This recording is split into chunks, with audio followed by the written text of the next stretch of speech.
황교안 대표 역사인식에 대해서 한 말씀 드리겠습니다. 일본의 한 보수 언론이 문재인 대통령의 피해자 입장을 대변하고 있어서 강제징용 문제가 해결되지 않고 있다 하는 취지로 보도를 했습니다.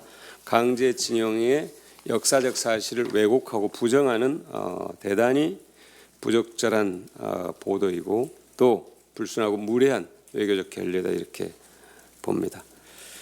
아베 정권과 극우 세력은 강제징용과 성노예 많은 것 같은 반인륜적 반문명적 과거 행위에 대해서 반성할 마음이 없습니다. 역사를 잊은 민족의 미래가 없다는 말을 저는 돌려주고 싶습니다. 일본에. 5.18 민주화운동을 무슨 사태라고 말한 황교안 대표의 역사인식 또한 일본 우익의 역사인식과 저는 다를 바가 없다고 생각합니다. 인정하고 싶지 않은 겁니다. 그리고 변명했습니다. 자유한국당. 5.18 민주화운동을 얘기한 것이 아니다. 그럼 뭘 얘기했는지를 설명해야 될 겁니다. 공당의 지도자로서 역사인식에 치명적 결함이 있고 이를 변명으로 일관한 자유한국당 또한 공당의 자격이 없다. 이렇게 분명하게 말씀드리겠습니다. 군부 독재 정권, 군부 독재 세력의 후예인지 명확하게 밝히고 그 정신을 승계하는 것인지 밝혀야 할 것입니다. 그게 아니라면 5.18 민주화운동에 대해 제대로 인식하고 있다는 진정성을 보여주기 바랍니다. 첫째는 광주 시민들께 또 국민들께 무릎을 꿇고 사죄할 것. 둘째는 5.18 민주화운동에 대한 명확한 입장을 밝힐 것. 셋째는 자유한국당에 있는 5.18 망언자들과 허위 조작정보 세력과의 관계를 청산할 것. 그리고 마지막으로 이번 임시국회에서 5.18 특별법 통과에 협력할 것. 네 가지를 요청합니다. 이상입니다.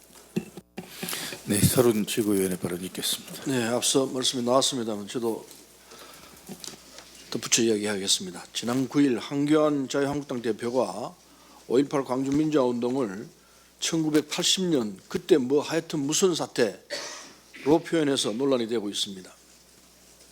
광주 사태는 군사정권과 극우 세력이 5.18 광주 민주화운동을 폄훼하기 위해 사용한 표현입니다.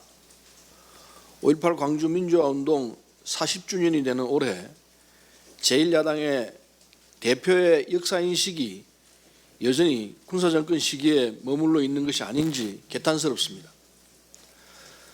자유한국당은 황 대표의 발언에 대해서 5.18 광주 민주화운동이 아니라 1980년 5월 17일에 있었던 휴교령을 지칭한 것이라고 해명했었습니다. 그러나 이 해명을 고지고대로 믿을 국민들이 계실지 의문입니다.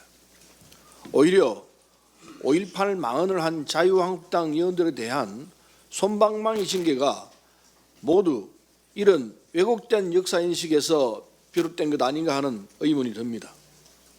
황 대표는 지난해 광주 민주화운동을 폄훼한 김진태, 김술래, 이종명 의원 등 자유한국당 5.18 망언 3인방에 대한 솜방망이 징계로 사실상 면죄부를 준 바 있습니다. 황교안 대표의 왜곡된 역사인식이 5.18 망언 3인방에 대한 감사기에 이어서 하여튼 무슨 사태 발언으로 나타난 게 아닌가 합니다. 자유한국당은 황교안 대표의 발언에 대한 비판에 대해서 법적 대응을 하겠다는 엄포를 놓을 게 아니라 국민 앞에 사과하고 속죄해야 할 것입니다.